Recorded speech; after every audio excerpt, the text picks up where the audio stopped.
Productive যদি হতে হয় তাহলে একটা সিক্রেট বলে দিই। সেটা হচ্ছে যে আমরা দৈনন্দিন লাইফে যখন কাজ করতে যাই একটা জিনিস লক্ষ্য করে দেখবেন, সেটা হলো যে কখনো যদি কোনো হার্ড কাজ আমাদের সামনে চলে আসে, আমরা হয়তো ওই কাজটা স্কিপ করি, আর না হয়তো বা ভাবি যে এই কাজটা এখন করব না, পরে করলে হয়তো বা এটা বেটার হবে। এখন রাত হয়ে গেছে, আচ্ছা থাক, কালকে সকালের দিকে এটা করলে একদম স্মুথলি খুব সুন্দর হবে। কিন্তু দেখবেন যে ওই কাজটা হয়তো বা সকালবেলা আর হচ্ছেই না করা।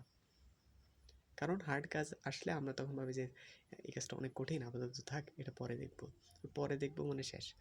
এই জায়গায় একটা খুবই ভালো জিনিস বা ভালো ওয়েতে কাজ করে, সেটা হলো যে কোনো হার্ড কাজ বাজুক আর যাই বাজুক না কেন, আপনার যেটা করতে হবে সেটা মানে করতে হবে তো করতে হবে। মানে ওই কাজটা যদি আপনি ইনস্ট্যান্ট শুরু করে দিতে পারেন, দেখবেন যে ওই কাজটা হয়ে যাচ্ছে।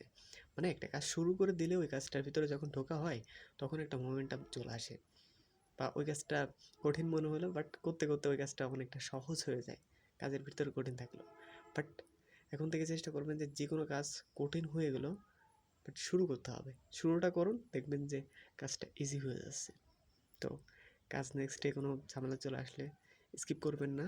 চেষ্টা করবেন যে সহজ কাজ যেমন ফাস্টলি শুরু করেন, হার্ড কাজ তার থেকে আরও একটু ফাস্টলি কীভাবে শুরু করে শেষ করা যায় সেটা দেখতে হবে। তো ভালো থাকেন। আসসালামু আলাইকুম রহমতুল্লাহি ওয়া বারাকাতুহু।